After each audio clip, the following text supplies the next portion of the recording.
Good morning. Hello, everybody. I am joining you from Spain. My name is Rita Grieche.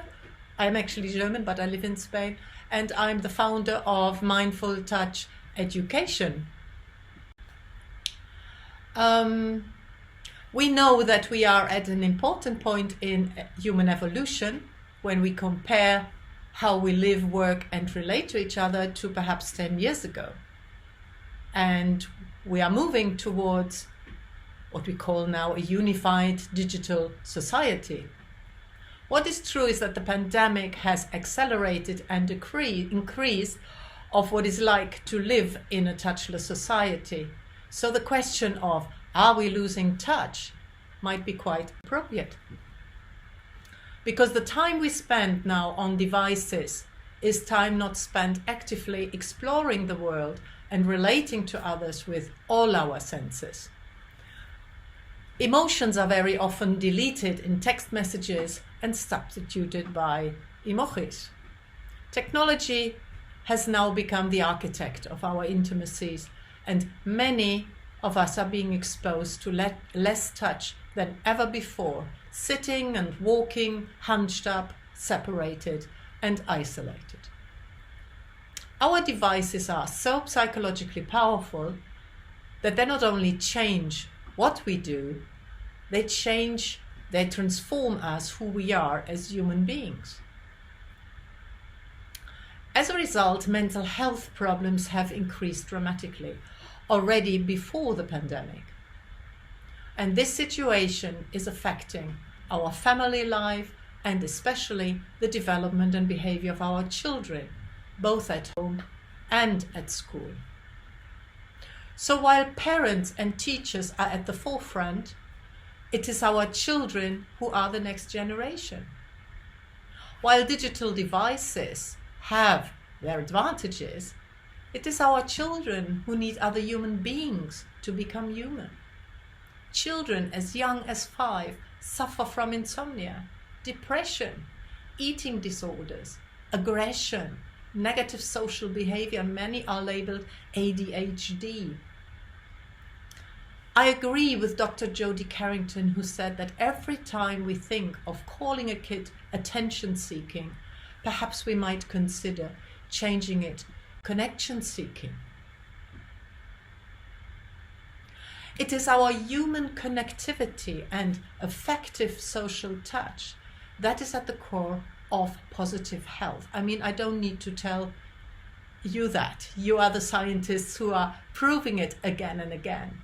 And that is fantastic for this project, because effective social touch is our universal language. It is a powerful force in human development. It shapes positive and emotional regulation, because we are part of a social species. And pro-social emotions have been shown to promote well-being of the group and to connect. The knowledge of the multidisciplinary studies about touch which have been presented and which are being presented more and more are questioning now whether a lack of effective social touch may be driving the statistics of mental health problems, the lack of immunity, and more disruptive and violent behavior. It's quite interesting. So, yes, we are perceiving beings. To be emotional, to be human means to be emotional, to feel things. And the sense of touch is intrinsically emotional. I mean, we don't need any scientific research on that. Then when we do give a pat on the back or we give a hug or holding hands, here in Spain is a very touchy society, very different than perhaps in England or in Germany. And it's been very noted during the pandemic, the effects of it, in particular when you work with children. So it's part of our cueing of our social communication.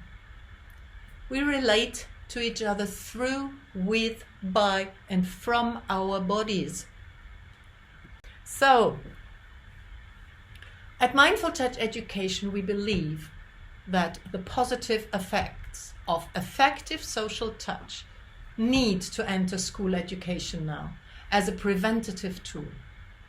Mindful touch education is a tested program for 3 to 12-year-old children in the period of 2018 to 2019, just finished before the pandemic. It is rooted in the neuroscience of touch and the practice of mindfulness, with emphasis on the haptic sense. Well, there has been a lot of fear about touch in school, but we actually do believe that it is important to explore the vocabulary and grammar of touch and to work with touch stories for specific emotions. Mindful touch education incorporates both individual, peer, group activities for meaningful learning, both for the teacher and for the children. And it uses creative and artistic schools to then work with it and to bring awareness to what is happening in individual and group processes. So when we plant the positive effects of this mindful touch education as a seed in early years and primary school children, we could work in direction of prevention, in particular now when it seems important to highlight the climate of fear surrounding any tactile interaction at school.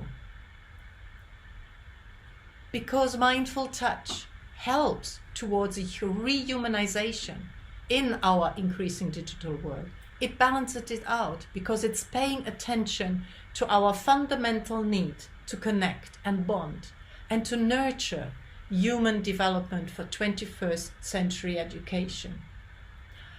Children need human beings to become human. Thank you very much, and please stay in touch. For further information, please connect with this email I've presented here. There will be more coming soon, but thank you very much for your attention.